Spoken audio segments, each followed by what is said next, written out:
Before we come to Prime Minister's questions, I would like to point out that the British Sign Language interpretation of proceedings is available to watch on Parliament Live TV. We now start with questions to Prime Minister Dame Angela Riedel. Question number 1. Prime Minister. Mr. Speaker, this week is Carers Week, and I'm sure the whole House will want to join me in thanking the millions of carers across the UK for all they do to support their loved ones. We've seen the vital role carers have played in our communities during the pandemic, and we all owe them a debt of gratitude. Through our reforms on adult social care, this government is committed to continuing to support carers. And Mr. Speaker, this morning I had meetings with ministerial colleagues and others. In addition to my duties in this House, I shall have further such meetings later today. Dame Angela Riedel. Thank you very much, Mr. Speaker. May I associate myself with the Prime Minister's remarks about the importance of carers in our country. This week's events, Mr. Speaker, have demonstrated just how loathed this Prime Minister is. And that's only in his own party. So, as his administration is too distracted by its internal divisions to deal with the challenges we face, can the Prime Minister explain if 148 of his own backbenchers don't trust him, why on earth should the country? Prime Minister. I thank the Right Honourable Lady very much for her question, and I can assure her that in a long political career so far, I have, of course, picked up, barely begun, I have, of course, picked up political opponents all over the place. And that is because this government has done some very big and very remarkable things which they did not necessarily approve of. And what I want her to know is that absolutely nothing and no one, least of all her, is going to stop us with getting on for delivering for these people. Andrew Mitchell. Thank you, Mr. Speaker. The whole House will unite behind the Prime Minister on his determination to hold Ukrainian war criminals to account. But is he aware that there are 5 alleged Rwandan war crimes perpetrators living freely in the UK who have been doing so now for 16 years and have neither been extradited nor put before the British courts under our existing laws? As he prepares to go down to the Commonwealth Heads of Government meeting in Rwanda, will he look carefully at this issue because it is bound to be raised with him?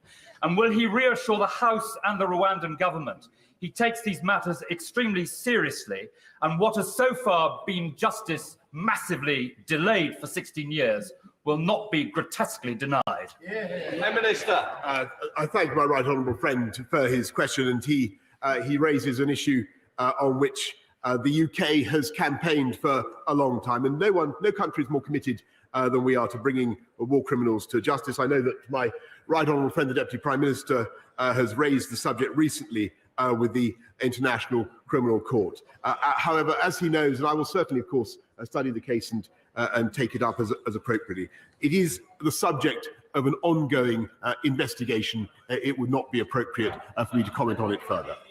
We now come to the Leader of the Opposition, Keir Starmer. Thank you, Mr. Speaker. I couldn't make out whether that introductory noise was cheers or boos.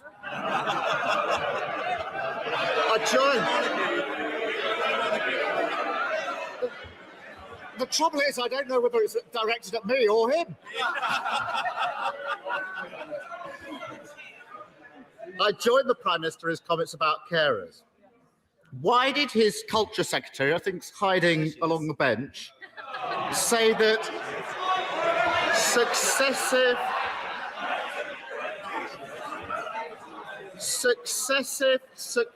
successive Conservative governments left our health service wanting and inadequate when the pandemic hit? Mr. Speaker, everybody knows that when the pandemic hit, it was an entirely novel virus for which the whole world was unprepared. Nobody at that stage, nobody knew how to test for it. Nobody knew what the right quarantine rules should be, Mr. Speaker. But as it happened, the UK government and our amazing NHS produced, not only approved the first vaccine anywhere in the world. We were the first to get it into anybody's arms, Mr. Speaker, and we had the fastest rollout anywhere in Europe, none of which would have been possible if we'd listened to him. I think the Prime Minister just agreed with the Culture Secretary. Perhaps she said it. They didn't deny it. Perhaps she said it because it's true. It starts with GPs. People were unhappy with the service they were getting before the pandemic. Not enough GPs, too hard to get an appointment. That's why he promised 6,000 new GPs. But his health secretary admits he won't keep that promise. Despite the hard work of doctors, people can't see a GP in person. They're unhappier than ever with GP services. If GP provision was wanting and inadequate before the pandemic, what is it now? Prime Minister. Mr. Speaker, I'm afraid he's simply wrong, because he's wrong about what we're doing. And of course, we've got to clear the COVID backlogs, and everybody understands that. Everybody understands the pressure that the NHS is under. But they are responding magnificently, and I can tell him that thanks to the investments that this government has put in, we now have 4,300 more doctors.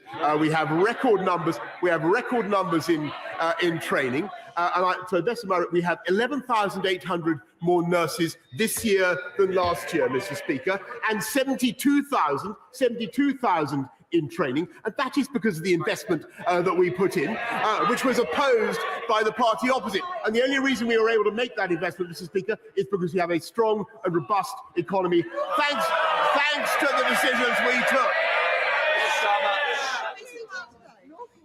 Mr. Speaker, of course he talks big, but I've got a letter here to the Prime Minister from the honourable member from Hereford and South Herefordshire. He said, this is you, Prime Minister, under you, the government seems to lack a sense of mission. It has a large majority, but no long-term plan. Mr. Speaker, the Prime Minister's Big Plan Act is so tired that even once loyal MPs don't believe him. And it's not just waiting for a GP, it's waiting for all NHS treatment. Take cancer. For over a decade, waiting times for cancer care have been going up. His solution was supposed to be diagnostic hubs. The Health Secretary has been on a victory lap this week. But here's the rub, Prime Minister. Since they were opened last year, 135,000 extra people are now waiting for scans and tests. Can he think of a better way to describe soaring cancer waiting lists than wanting an inadequate? Mr. Speaker, it is entirely right after the pandemic that people are now coming forward to get their cancer tests, and we have actively encouraged that, and that is the right thing for people to do. But as a result of the community diagnostic hubs that we are bringing in, 100 of them across the country, Mr. Speaker, we are able to cut the times for cancer diagnosis, help people to get their scans, their tests faster, and above all, we can do that, Mr. Speaker, because we're hiring more radiographers, we're hiring more nurses, we're hiring more professionals in our NHS because of the investments that we made, which, as I say, the party of Bevan tragically opposed. Yes, Farmer. Mr. Speaker, the problem is the cancer rates have been going up for 10 years, and they're even higher now. So blaming the pandemic just won't wash. Perhaps the Culture Secretary was talking about the state of NHS buildings. Before the pandemic, the NAO said they were a risk to patients. The government's response, paint jobs and fix-ups, pretending that's the same as building new hospitals. The Treasurer and the Cabinet Office apparently don't think that the refurbs are even going to be delivered. Take University Hospital North Tees. The ceiling is falling in, the roof leaks, and staff have to hose down the pipes to stop them freezing over. Failure to fix wanting and inadequate NHS buildings is putting patients at risk, isn't it, Prime Minister? Mr. Speaker, this line of criticism is satirical, coming from a Labour government, attacking our hospital building programme, Mr. Speaker. Where they were the authors of the PFI scheme that bankrupted so many hospitals. They were. Mr. Speaker, what we're doing instead is building 48 new hospitals. Yes, we are. Thanks to the biggest capital investment programme in the history of the NHS. From memory, we put £33 billion as soon as we came in. Then another 92 to cope with the pandemic, plus another 39 billion in the health and care levy. They opposed that funding. They opposed the health and care levy. They don't have a leg to stand on. We're building the foundations of our NHS's, our health services future, and they should support it. Can I just say to both of you, you need to calm down, and there's two over here as well. The four of you could have a very nice cup of tea if you wish. Keir Starmer. Oh dear. Prime Minister. Dear, dear, dear.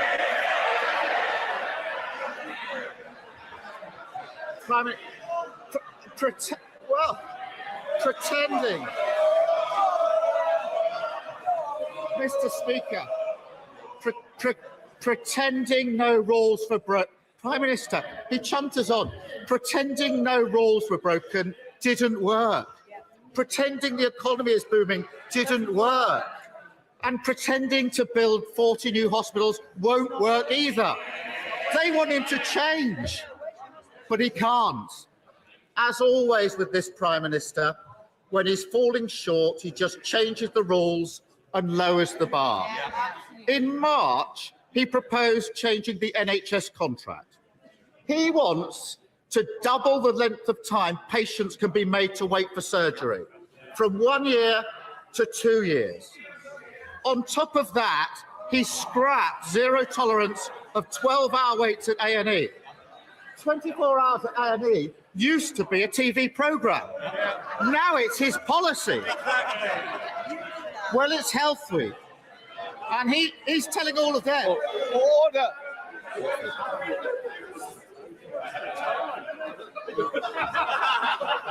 Mr. Cleverly, we've got a tea party gathering. I'm sure you don't want to be part of it. I will hear the question. The problem is, so do our constituents. I wonder if I were you, and I think one or two of you might be going early. What I would say is, look, I need to hear the question in the same way I expect to hear the answer. So please, Keir Starmer. Mr. Speaker, I bet they wish they were this organised on Monday. Well, Mr. Speaker, it's Health Week, and he's telling them he's going to turn over a new leaf. So why doesn't he start by scrapping his plans to greenlight wanting and inadequate NHS standards? Prime Minister. Mr. Speaker, look, I've got to tell you, I just think this line of attack is not working, Mr. Speaker. But it's not working because they refuse to approve. Once again, I think the two of you need to calm down. So please, we don't want to see an empty front bench, Prime Minister. Look, we've not only raised the standards in the NHS, we're not only reducing waiting times for those who've had to wait the longest, Mr. Speaker, but what we're doing more fundamentally is doing what the people of this country can see is simple common sense, and that is using our economic strength to invest in doctors and nurses and get people on the wards, get people, giving people their scans and their screens and their tests in a more timely manner, and getting investing and taking our NHS forward. We are on target, Mr. Speaker, thanks to this government, to recruit 50,000 more nurses. Thanks to the investments, I'm just going to repeat this because he doesn't seem to have heard it so far. Thanks to the investments that party opposed. Patty, can I explain why they opposed them? Yes, Father. Mr. Speaker, raising taxes because you failed to grow the economy isn't a plan for the NHS, and everyone sitting behind him knows it. Members of this cabinet admit that Conservatives left our health system wanting and inadequate when the pandemic hit. He's been in power for 3 years, and things are getting worse, not better. Fewer GPs, more waits for cancer tests, buildings still crumbling, and he's changing the rules to cover up his failure. And there is a real human pain as a result. Today, I spoke to Hamza Semakula. Hamza is 20, and he plays semi-professional football for Hendon. He tore his ACL earlier this year. Because of the 2-year wait for surgery, he had to crowdfund for a private operation. I also spoke to Akshay Patel. Last year, his mother woke up unable to breathe. Akshay called 999 6 times. In his last call, he said, "I rang an hour ago for an ambulance as she had difficulty breathing, and now she's dead."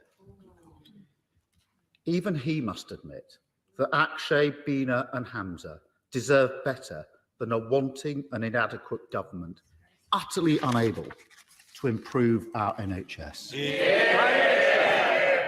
Mr. Speaker, I think everybody in the House has sympathy with Akshay and the other constituents and their families and the other constituents that he mentions, Mr. Speaker, and I share their feelings. But when you look at what this government is doing, the massive, and I must say this to him, we are making colossal investments in our NHS. We are cutting waiting times, we're raising standards, we're paying nurses more, we're supporting our fantastic NHS. And by the way, he continually came to this, I don't just remind him of this, and said that we had the worst COVID record in Europe. Turned out to be completely untrue. He still hasn't retracted it. We're doing it, Mr. Speaker. We can make those investments because of the strength of the UK economy, because of the fiscal firepower that we have to deploy. We have the lowest unemployment now since 1974, and we are going to continue to grow our economy for the long term. He asked about the mission of this government, Mr. Speaker. It is to unite and level up across our whole country, to unleash the potential of our entire country. The biggest tutoring program in history for young people, raising literacy and numeracy standards for 11-year-olds from 65% adequacy to 90%. That is the highest objective I think a government could achieve. Expanding home ownership for millions of people, as my right honourable friend for Duluth and I will do, for millions of people who currently don't have it. Cutting the costs of business to make this the enterprise centre of Europe. That is our vision, creating high-wage, high-skilled jobs for this country. And as for jobs, I'm going to get on with mine, and I hope he gets on with his.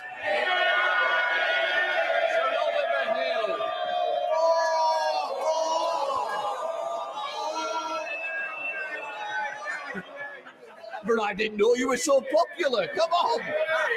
Well, we love all of them. Changing the subject completely, in North East Hertfordshire, we're very concerned about sewage overflows into our precious short streams. And this is damaging to the flora and fauna and also restricts the use of these precious streams for leisure. The Environment Bill included some important measures last year, and I welcome the fact that the government has consulted on its reduction plan for storm overflows. But when would we expect to see some meaningful improvements and some real reductions in the amount of sewage going into our rivers? Yeah, well, I thank you very much, and I share his concern. I can tell him our sewage plans is the biggest investment on this by any government. We made it clear that the water companies must do more, Mr. Speaker, and actually we already are seeing improvements, but the regulator is ensuring that the water companies do more to deliver on their obligations. We will not hesitate to take further action as needed. We now come to the leader of the SNP, Ian Blackford.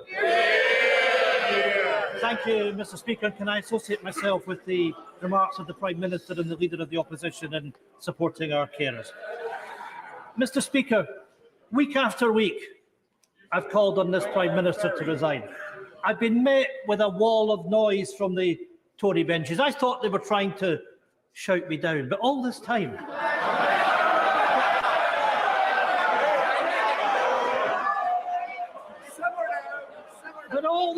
Mr. Speaker, it turns out that 41% of them have been cheering me on. Because, Mr. Speaker, let's be clear, at least the numbers don't lie. 41% of his own MPs have no confidence in him. 66 of MPs across the House don't support him, and 97% of Scottish MPs want the Minister for the Union shown the door. We now have a lame duck Prime Minister presiding over a divided party in a disunited kingdom. So how does the Prime Minister expect to continue when even unionist leaders in Scotland won't back him? Prime Minister. I want to thank the right honourable gentleman for his characteristic warm words. And actually, Mr. Speaker, I want to say that the biggest and most powerful and effective advocate of the United Kingdom over the last time that I've been in has been that man there.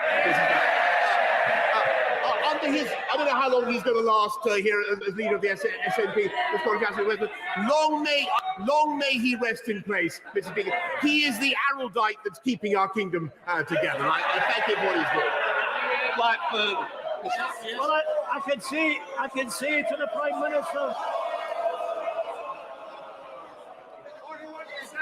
I can say to the Prime Minister that I'll be standing shoulder to shoulder with our First Minister as we take our country to independence.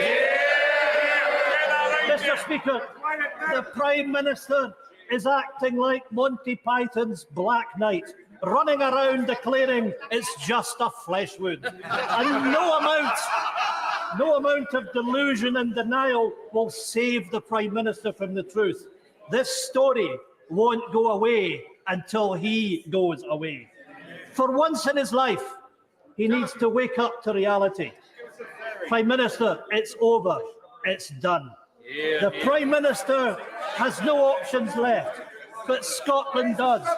Scotland has the choice of an independent future. Because it's not just the Prime Minister that we have zero confidence in. It's the broken Westminster system that puts a man like him in power. Can he tell us, can the Prime Minister tell us how it is democratic that Scotland is stuck with a Prime Minister we don't trust, a Conservative Party we don't support, and Tory governments we haven't voted for since 1955? Prime Minister. Mr. Speaker, we had a referendum, as I've told the House before, in 2014. I think he should respect the mandate of the people. And he keeps saying that he wants his independence for his country. Our country is independent, Mr. Speaker. Our country is independent. Then he tried 48 times to reverse it, the leader of the opposition. And the only way that independence would ever be reversed is we had the disaster, Mr. Speaker, of a Labour SNP coalition to take us back into the EU. Esther McVey. Thank you, Mr. Speaker. Earlier this week, the Prime Minister said, you cannot spend your way out of inflation, you cannot tax your way into growth, we will cut the cost of government. Here, I completely agree. So when can I suggest a strong start that he scraps the inflated white elephant that is HS2, saving the government tens of billions of pounds from a budget that is spiralling out of control? Prime Minister. I thank my right honourable friend. In case you missed what else I said, we're cutting taxes, Mr. Speaker, for everybody who pays national insurance contributions by an average of £330, Mr. Speaker, just next month. And as for HS2, actually what it will do is deliver long-term growth and prosperity for the whole of the country, uniting and levelling up, deliver more revenues and put us in a better position to cut taxes in the future. Colin Eastworth. Speaker, today we hear reports that the Prime Minister refused to consult the First Treasury Council on his plans to rip up the protocol. Now, I know this question might be a bit redundant given he might not be around very much longer. But given the Prime Minister's casual record of casual law breaking, will he give a commitment to the people of Northern Ireland that he will not break international law anytime soon? Prime Minister. Mr. Speaker, I can tell him that the reports that he's seen this morning are not correct. And what I can also tell him is that the most important commitment that I think everybody in this House has made is to the balance and symmetry of the Belfast Good Friday Agreement. That is our highest legal international priority, and that is what we must deliver. Dr. James Davis. The North Wales Mainline Railway has seen little investment for over a century. In practice, this means that jobs at Manchester Airport are poorly accessible to many of my constituents with a 2-hour commute, whereas a similar journey in the southeast of the country would be just 45 minutes. So will my right honourable friend ensure that the North Wales line features within the updated rail network enhancements pipeline at the decision to develop stage? Yes. I thank my honourable friend. Listen, I'm a great enthusiast, Mr. Speaker, for this project.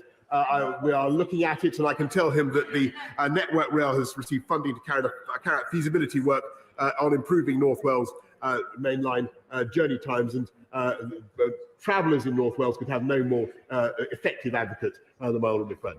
Kim Leppich. Thank you, Mr. Speaker. Despite the Prime Minister's promises of new hospitals and more doctors and nurses, the Bronte Birth Centre at my local hospital in Batley and Spen is temporarily shut and is at risk of permanent closure due to staff shortages and lack of resources. The reality on the ground is that after 12 years of Conservative mismanagement, the NHS is broken.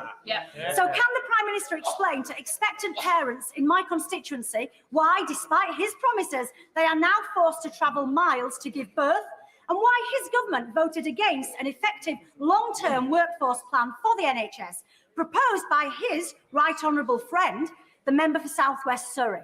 Prime Minister. I thank her very much, and I will certainly look into what's happened, the centre that she mentions in Batley and Spen. What I can tell her, though, is that across the country we are investing massively in staff, in premises, in technology, in diagnostic centres, and I'm afraid for the party opposite to carp and to criticise is frankly absurd, because they voted against the health and care levy that is putting billions into our NHS, and they need to sort out their position. Either they support it or they don't.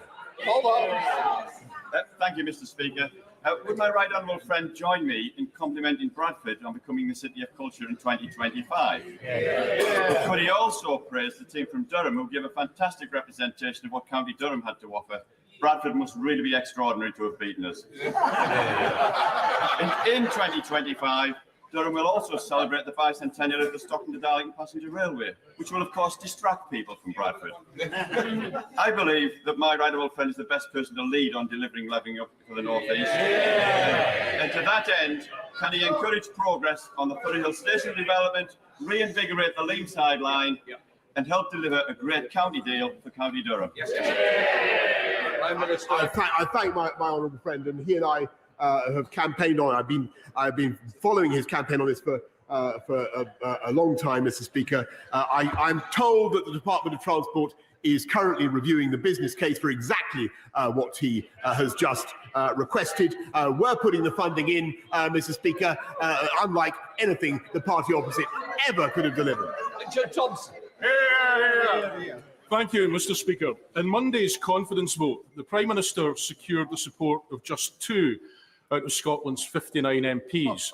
That means out of the massed ranks of his Scottish Conservative colleagues, he got as much support as there are pandas in Edinburgh Zoo. The Prime Minister is an intelligent man. He must know that position's untenable. And if he's not going to do the decent thing and resign as the Prime Minister, surely it's past time he wrote a letter of resignation to himself to stand down as the Minister for the Union. Yeah.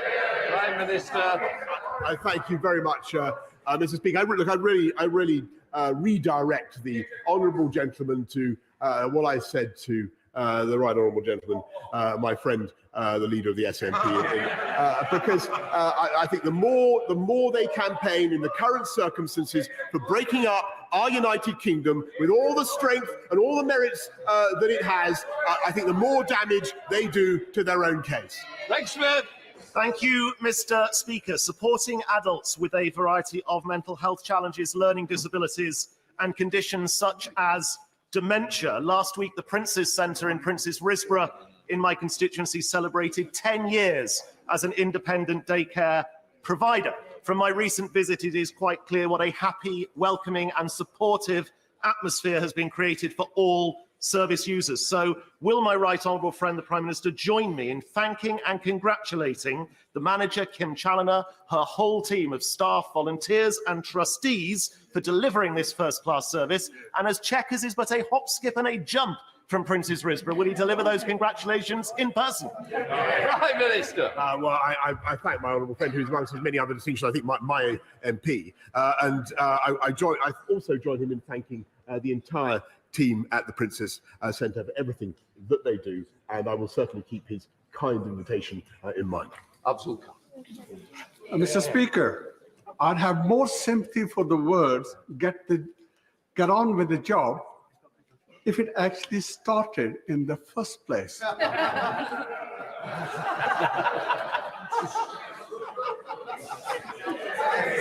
2 weeks ago, 2 weeks ago, the Prime Minister told the House, to the best of my knowledge, everybody is getting their passport within 4 to 6 weeks. However, the Passport Office is currently quoting a 10-week service time, with many of my constituents waiting well over that period. Cancelled summer trips could cost families over £1 billion. Does the Prime Minister accept that the Passport Office backlog is placing additional pressure on families already struggling with the cost of living crisis? Actually, Mr. Speaker, what we're doing is 91% are getting their passport within 6 weeks, I can tell him, Mr. Speaker. And we are putting hundreds and hundreds more staff into the Passport Office. And the strength of demand, by the way, is a sign of the robustness of the economy, because everybody is frankly wanting to go on holiday, and quite right too, Mr. Speaker. But when it comes to travel chaos, have we heard any condemnation yet from the opposition, from the RMT and their reckless and wanton strike? What about that? Thank you, Mr. Speaker. As my right honourable friend knows, Rothesay Strood is facing unrealistic housing targets, putting pressure on the council to bring forward a local plan that will close successful working docks and the loss of beloved open spaces such as Deangate Ridge, all in the name of meeting an arbitrary target. Can my right honourable friend assure my constituents who are facing this level of overdevelopment that there will be greater flexibility on housing numbers so that the council can produce a local plan that delivers the appropriate housing but protects important sites like these? Prime Minister. I thank my honourable friend, and she speaks, I know, for colleagues up and down the country. We want to make sure that councils are able to build in the right place and sensitively to local needs. And that is what we insist on. But I just want to make it one thing absolutely clear. Part of the merit, genius of levelling up, Mr. Speaker, is that it will encourage us to take some of the pressure, some of the heat out of the southeast of England, which has been overburdened for decades, and we can do it. Thank you, Mr. Speaker. My constituent Mark is trying to sponsor 2 sisters from Ukraine to come to the UK These two sisters were housed in dangerous temporary accommodation in Montenegro for several weeks, while the UK Home Office refused to process the application of the youngest sister because she's 13 and travelling without her parents, even though she had her 18-year-old sister with her. The 18-year-old sister is now in London, and the 13-year-old sister has been sent back to her hometown in Ukraine, which is under siege. Can I ask the Prime Minister, can he tell me, hand on heart, does he think sending vulnerable children back to a war zone is the right policy? Prime Minister. Well, Mr. Speaker, of course I understand her indignation about the case that she mentions, and I know that my right honourable friend, the Home Secretary, will be looking into it. But I have to say, I do think the record of this country in processing so far, I think well over 120,000 visas for Ukrainians is very creditable. I thank all the staff who've been involved in that effort. Mr. Speaker, my right friend will remember that in March I asked him about increased research funding for aortic dissection as called for by the Aortic Dissection Charitable Trust. Will the Prime Minister update me on the progress with this? Will he also recognise the immense value of the patient awareness videos that have been produced by TADCT featuring Whispering Bob Harris, survivors, relatives of patients, to help those going through this awful condition for the first time? Prime Minister. Well, I thank my honourable friend for her fantastic work on this, and I know the personal circumstances that give her understanding of this campaign. I can tell her that the National Institute for Health Research is looking at what more we can do to support research on aortic dissection. I know that she's meeting my right honourable friend, the Health Secretary, shortly. Thank you, Mr. Speaker. The Ukrainian Freedom Orchestra and the Kyiv Symphony Orchestra are due to visit the UK this summer to perform at the BBC Proms, the Edinburgh Festival and other venues. But while other European countries are waiving their visas, to get to the UK, the musicians are facing both visa delays and prohibitive visa costs of 18,000 and 10,000 respectively. We should be doing all we can to support these Ukrainian musicians. So will the Prime Minister match our European neighbours and enable these Ukrainian artists to tour to the UK this year by expediting their visa applications and waiving the visa fees? I think she needs to bring the particular case to my right honourable friend. But I can tell the House what they know, and I know that many honourable members, by the way, are showing a lead by having Ukrainians to stay in their own homes. I thank all honourable members for doing it, thanks to the scheme that the UK government has put in place. I think we should be very proud of what we're doing.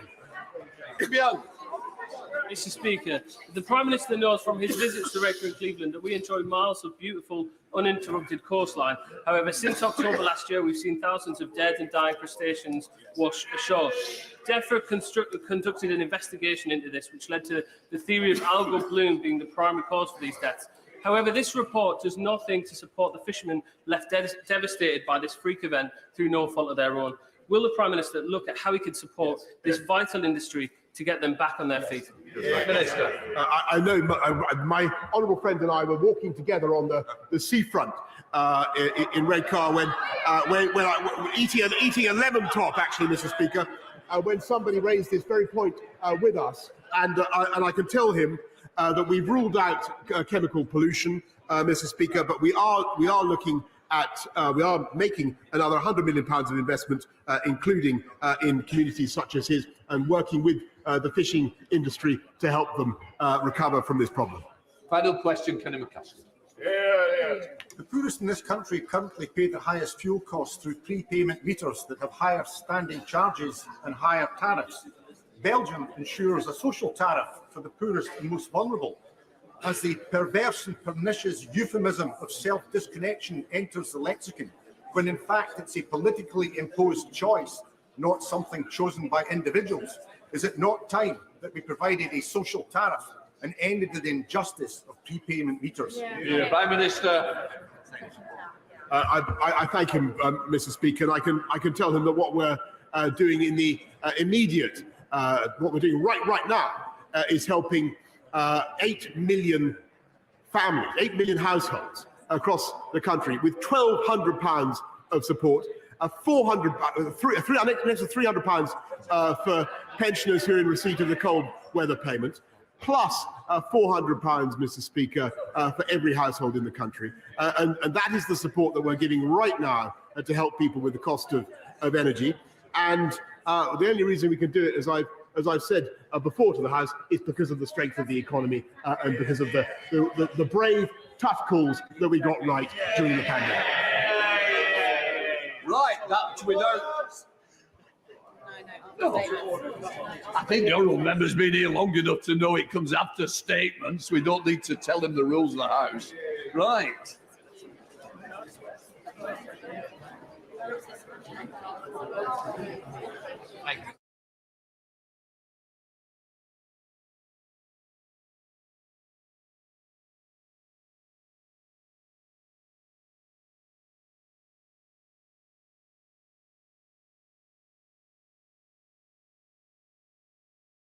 Right, let us move on to the statement. I call the Secretary of State for Health, Sajid Javid. Yeah, Mr. Speaker, with permission, I'd like to make a statement on the independent leadership review of health and social care. This is an important report that